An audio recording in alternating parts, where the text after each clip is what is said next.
remembering the times that Rasulullah would kiss the lips of Hussein.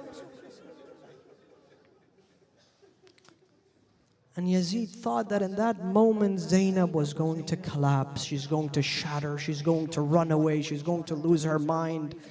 She's going to start complaining, she's going to start begging and pleading. But Zainab, the lioness that she was, she stood. And she started giving that sermon with all her eloquence that echoes until the end of time. Part of the sermon, look at what she says to Yazid. She says, Ya Yazid, as for death, everybody will die. You will die, everybody will die. But the difference is our men die with honor, but you will die with disgrace. And soon you and your cronies have to face Allah subhanahu wa ta'ala, the ultimate judge.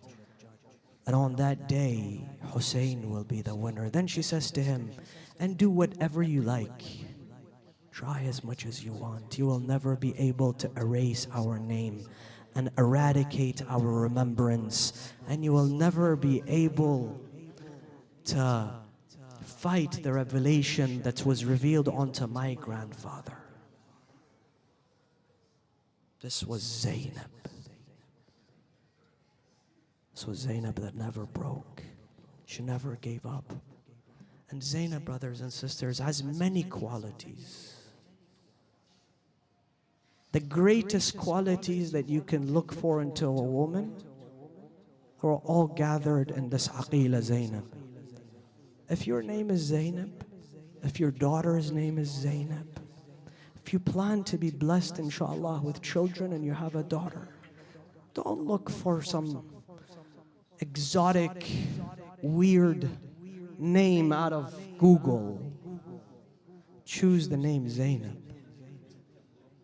It is the greatest name that you can carry and gift your children. And if your name is Zainab, wear that name with a badge of honor. For Zainab is the symbol of resilience, iman, taqwa, piety, sabr, bravery. She had many qualities. But a few of her qualities, I'll mention very quickly. Number one was Zainab was detached from the dunya. She had no attachment to this world. Her husband was an extremely wealthy man. Abdullah bin Ja'far was extremely wealthy and he was extremely generous. So let me put it in today's perspective. In today's terms, Zainab could have owned a G-Wagon. Zainab could have traveled first class. Zainab could have had all the maids that she wanted. But she chose to be a Husseini, a servant for Imam al-Hussein.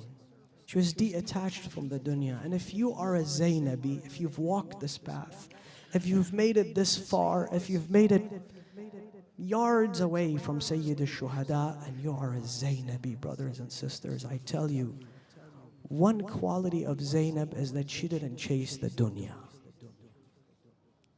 Rasulullah sallallahu alayhi wa sallam, he says this. He says, if you want might, if you want power, if you want influence, if you want everything that the world has to offer, don't chase the dunya. Give your back to the dunya. I will come running after you. We cannot see our sisters who adhere to the school of Zainab, but yet on social media, we see something different. With all my respect that I offer to every person that carries the love of Zainab, it's nobody's business to see your private life all over social media. Once a week, it's me day. Me day, what does me day mean? Me day means that she goes to the spa and she does her manicure, pedicure, and then the next thing you know is it's all over social media. My new LV bag, it's all over social media. My new car is also all over social media. That is not the path of Zainab. The path of Zainab is to make your children the servants of Imam al-Hussein salawatullahi wa salamu alayhi. And shame on us, I'll say this, shame on us if we have Zainabis amongst us, but yet they're not given a seat at the table of leadership.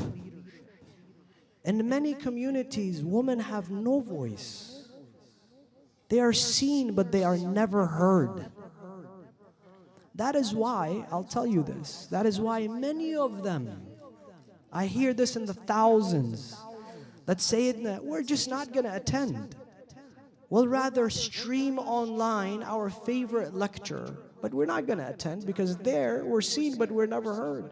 We're ignored. What is the downside of all of this? That the woman, when she does not, the mother, the respected mother, when she does not attend the majalis, her children will not attend the majalis. She's streaming online while she's cooking dinner, and her children are doing what? Playing PlayStation, playing video games, they're watching Netflix. This madhab of Ahl al-Bayt is an amana in our hands. We have to protect this. We have to make sure our mothers, our sisters, our daughters are an integral part of our community and its decision making and its future. That's number one. Number two, Sayyida Zainab was one who gave importance and priority to family. Imam al-Hussein, he comes to say his goodbyes to Sayyida Zainab and the woman. And what does she tell him? She says, she managed the whole family. She says to him, Ya Aba Abdullah, take this baby and go and give him some water. She even thought of that baby. After Imam al-Hussein, she looked after all of his aitam. And number three, and with this I conclude, brothers and sisters, As-Sayyida Zainab never questioned Allah subhanahu wa ta'ala. Imagine what she went through. Not once she complained. Not once she said, Ya Allah, why me? Why are all those calamities falling on me? She constantly thanked Allah subhanahu wa ta'ala. She was constantly in the remembrance of Allah subhanahu wa ta'ala. Her iman was not shaken, not even a bit. Even on the 10th, the eve of the 10th of Muharram, Sham Ghariban, what Zainab? She still prayed her night prayers, conversing with the Almighty Allah subhanahu wa ta'ala. For us, if we want to follow the path of Zainab, we cannot constantly go to war with Allah and question Allah subhanahu wa ta'ala. You gave me this baby. You gave me this marriage. You gave me this divorce. You gave me this lousy job. You did this to me. You did that to me. Constantly be in battle with Allah subhanahu wa ta'ala. Questioning Allah subhanahu wa ta'ala. That was not the lesson that we learn from the legacy of Sayyida Zainab. And there is one sentence. There's one sentence that if I were to say this sentence, all of you I know will start crying and weeping for Hussein. But I just want you to imagine, while I say this sentence, what happened to the heart of Zainab when she heard this sentence from Imam al-Hussein. And she was probably in this proximity when this happened. On the 10th of Muharram, when Imam al-Hussein, he came and he looked around and then there was no one around him. He called out his companions. He said, stand up. Your Imam is now all alone. There was no one. Then he called out, ألا هل من ناصر ينصرنا ألا هل من معين يعيننا ألا هل من ذاب يذب عنا ونحن آل بيت رسول الله. Imagine in that moment what happened to the heart of Zainab. You know what Zainab had to do? She had to go and saddle up the horse of Hussein. Imagine the conversations that she had with this horse when she was putting the saddle on this horse. Oh horse, take care of my brother. Make sure you return him to the tent as often as you can. He has no more soldiers. You should be the last soldier for Hussein. And Imam al-Hussein went to his family and he started telling them that those are the last moments. Gather up my family. The women were all alone. There were no men left in the camp of Imam al-Hussein. Ya Sayyidi, Ya Aba Abdullah. We're meters away from the place where you stood and you called out your family. and you told them to come and say their goodbyes to you. Al-wida', al-wida', ahl bayti, al-wida'. They gathered, they said their goodbyes to Imam al-Hussein. Then he says, who is there to give me my horse? There was no one. Zainab comes to him. She says to him, Hussein, have you ever heard of a sister that gives a horse to her brother that's going to take him and never bring him back?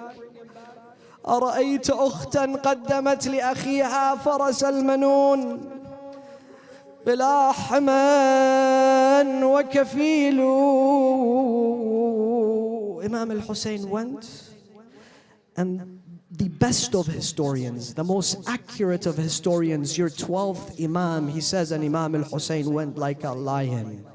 And he started fighting, and he started protecting the haram of Rasulullah, and they come to him in tens, and he would repel them from the tens. But where was Zainab? Zainab was standing right here until Zainabi watching all of this. I want you to take your heart to tell Zainabi, tonight is the night of Arba'een. It's not the night that we remain silent for Imam al-Hussein and the aza of Imam al-Hussein and the masa'ib of Imam al-Hussein. She would stand and she would watch Imam al-Hussein from Tell Zainabi, brothers and sisters. Then there was a moment that Imam al-Hussein needed to catch his breath. They had surrounded him from every angle. He stood to catch his breath, and suddenly Zainab sees an arrow fall into the heart of Hussein.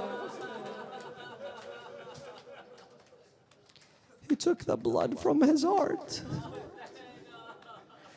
put it on his beard. He says, هَكَذَا أَلْقَى رَبِّي. This is how I want to meet Allah subhanahu wa ta'ala. Imam al-Hussein stood. They surrounded him from every angle. Ya Aba Abdullah, you are witness to this majlis. And I say this, I say there are 20 million za'irs here, lovers of Hussein. Surely the Imam of our time is amongst them. I say to him, oh, the Imam of our time, come and give a glance to this majlis. We're inviting you, we're begging you to be part of our majlis tonight as we cry for your grandfather, Aba Abdullah al-Hussein. Then they surrounded your Imam, brothers and sisters, from every angle. They started hitting him with daggers. He fell from his horse. Zainab could no longer stand until Zainabi. Why? You know why? Because she saw Shim running towards her brother. Not only running, but he had his dagger in his hand running towards Hussein. So he started running and Zainab started running.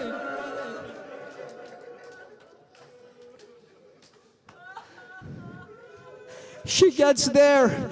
Imam al-Zaman says, and Imam al-Hussein could no longer speak, he could no longer breathe, they could not hear from him. She looked at Umar ibn Sa'd al-Mal'un. She says, Ya Umar ibn Sa'd, do you not see what is happening to Hussein? But when they would go to Hussein, they would see his face. How could they approach Imam al-Hussein? This man, this Mal'un, Ya Aba Abdullah, my apologies to your mother Fatima. My apologies to your grandfather Rasulullah. I don't know what this is going to do with the heart of your mother Fatima, but I know what it is going to do with your heart, brothers and sisters. It's going to shatter the heart of every person that loves Hussein. He came to Imam al-Hussein. He took out his dagger. They told him, Shimr, you cannot cut this throat. Why? Because this throat was kissed by Rasulullah. Assalamu ala al-madhbuh min al-qafah. السلام على مسلوب العمامة والرداء.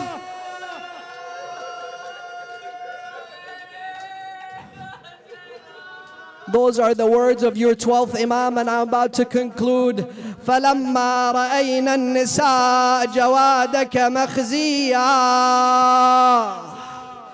ونظرنا سرجك عليه ملويا. And when the woman saw the horse, sisters, the horse would come towards your side now.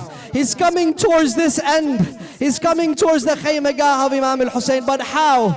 He's got no saddle on. He's all over the horse, the blood of Imam al-Hussein. The women are seeing this. Imam al-Zaman is telling us this. فَبَرَزْنَا مِنَ الْخُدُورِ عَلَى الْخُدُودِ لَاطِمَاتٍ وبالعويل داعيات وإلى مصرعك مبادرات. They came out calling what? Calling Hussein, calling his name, doing azadari for Hussein. Before I conclude, I ask you brothers, put your heads down. When you hear this, I want you to beat your chest out of love for Hussein. Huh? His mother Fatima to Zahra, she is with you to do that.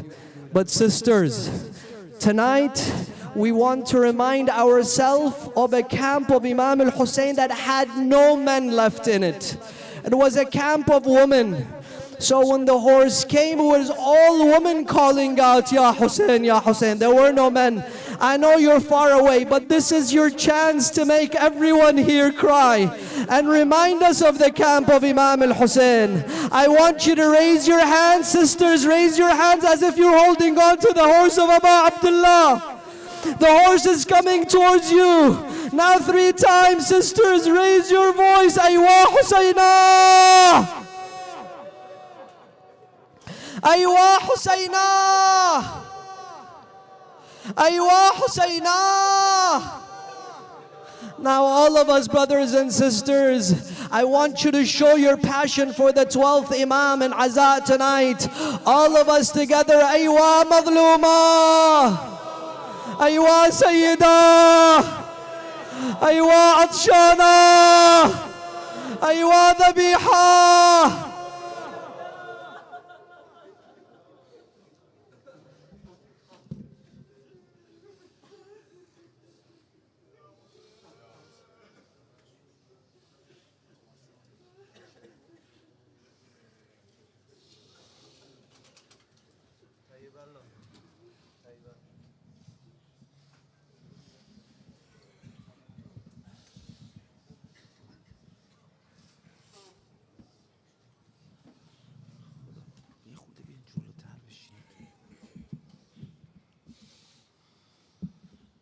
السلام عليك يا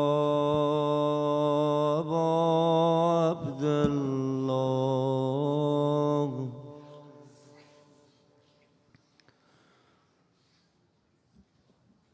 وعلى الأرواح التي هلت بفنائك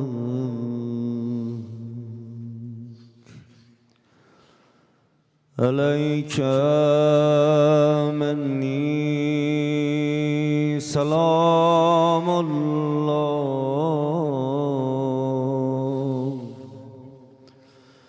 أبدا ما بقيت وبقي الليل والنهار ولا جاله الله آخر العهد مني لزيارتكم.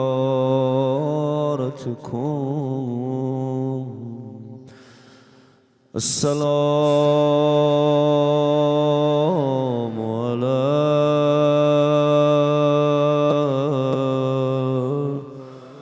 حسين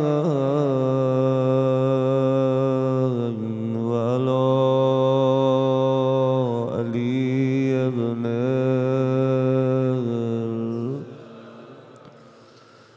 وعلى أولاد الحسين عالم قطرند و دریاست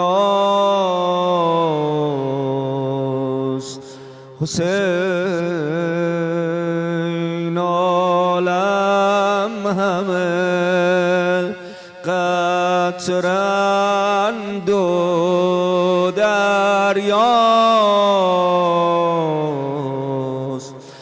حسین خوبان همه بندند و مولاست حسین ترسم که شفاعت کند از قاتل خویش از بس که کرم دارد و آقاست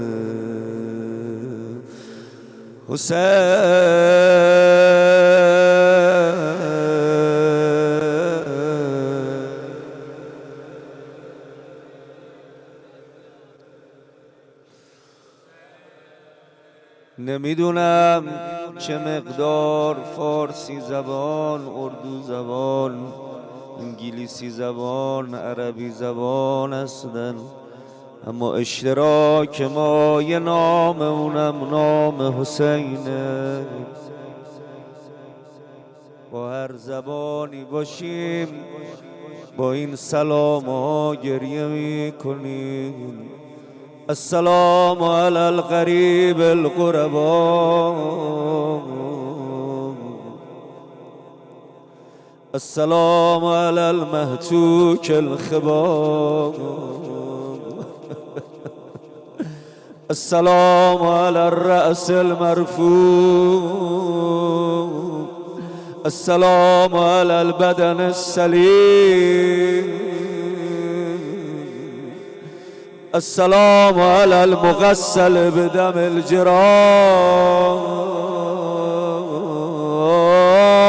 سری به نیزه بلند است در برابر زینب، خدا کند که نباشد سر برادر زینب. یا مظلوم یا غریب، یا مظلوم یا غریب، یا عطشان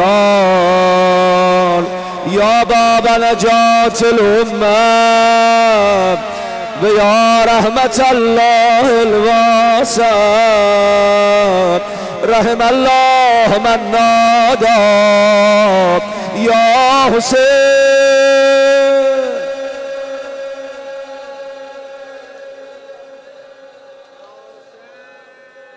یا حسین یا حسین.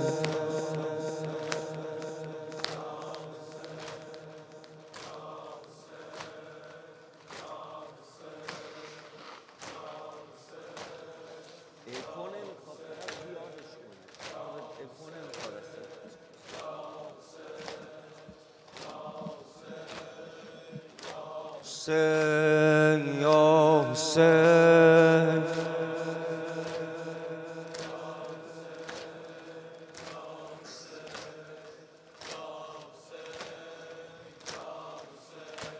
رحم الله من نادى یا حسین غفر الله من نادى یاسر رحم الله غفر الله من نادى یاسر رحم الله غفر الله من نادى حسین خدا رحمت کنه سینه زنا رو خدا رحمت کنه گریه کنا رو خدا رحمت کنه که داده به دست سینه زن شال عزارو به دست سینه زن شال عزارو خدا بیامرز مادرمو خدا بیامرز بابامو خدا بیامرز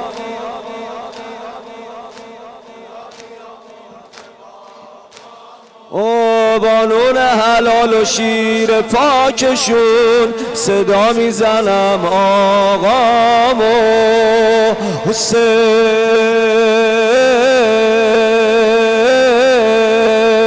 ای جانم حسین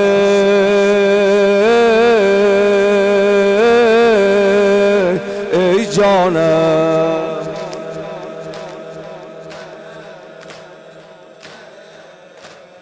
ای جانم رحم الله من نادایا دست بالا رحم الله من نادایا سے غفر الله من نادا رحم الله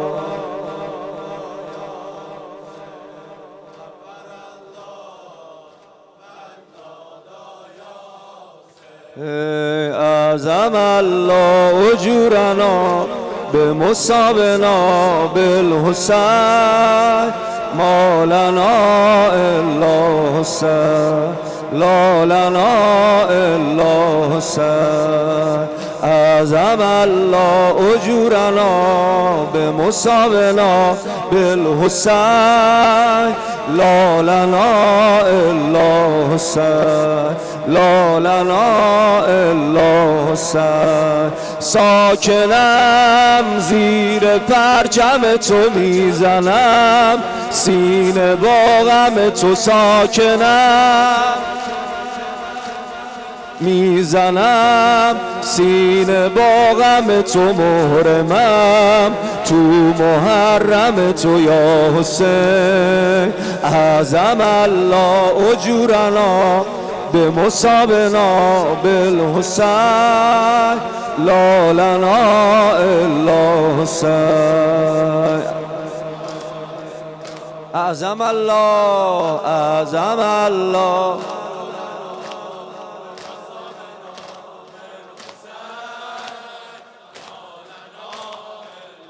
حسین مولا حسین مولا حسین مولا حسین مولا حسین مولا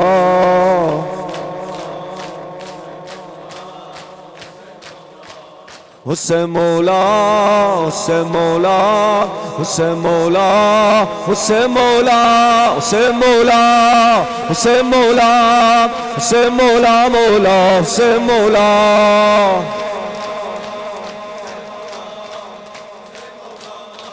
حسین مولا حسین مولا علی مولا علی مولا علی مولا علی مولا علی مولا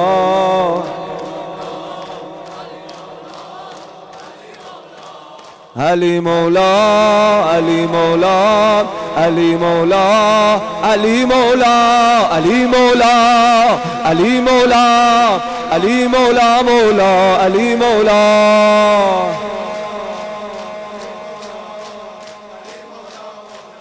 یا حسین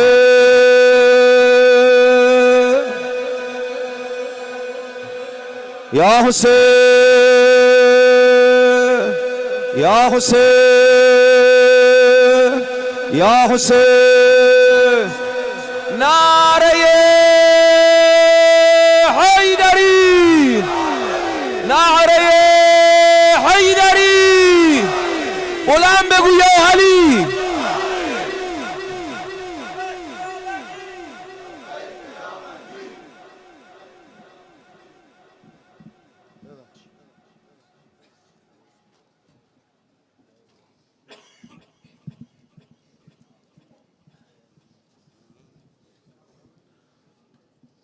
السلام عليك يا أبا عبد الله السلام عليك يا أبا عبد الله السلام عليك يا أبا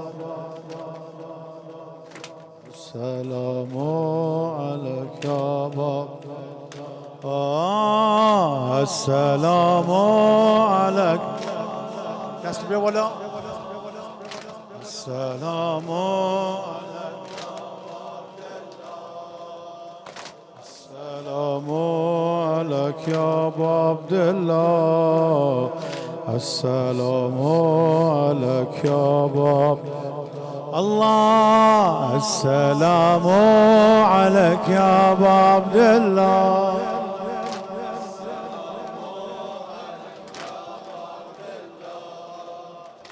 السلام عليك يا أبا عبد الله السلام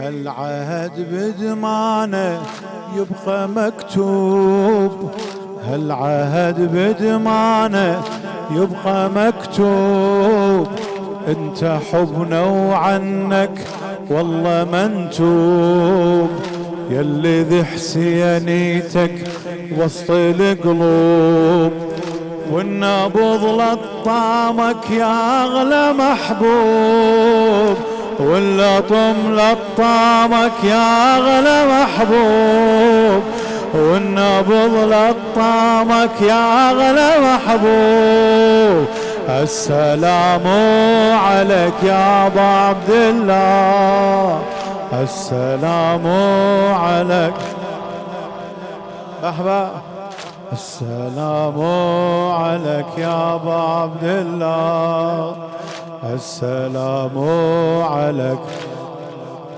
حسين السلام عليك يا ابا عبد الله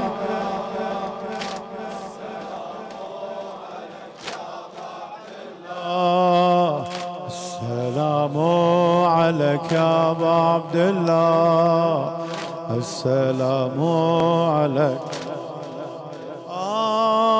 شیعه بر این پرچم دار غیرت شیعه بر این پرچم دار غیرت نوکر تو بودن میده عزت زندگی ما شد وقف هیئت شد شفای دردم خاک تربت شد شفای دردم خاک تربت السلام عليك يا ابا عبد الله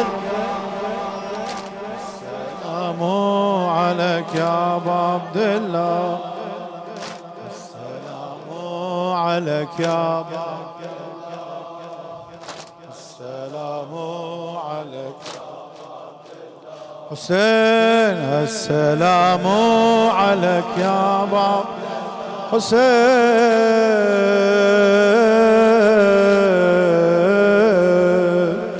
السلام عليك يا ابا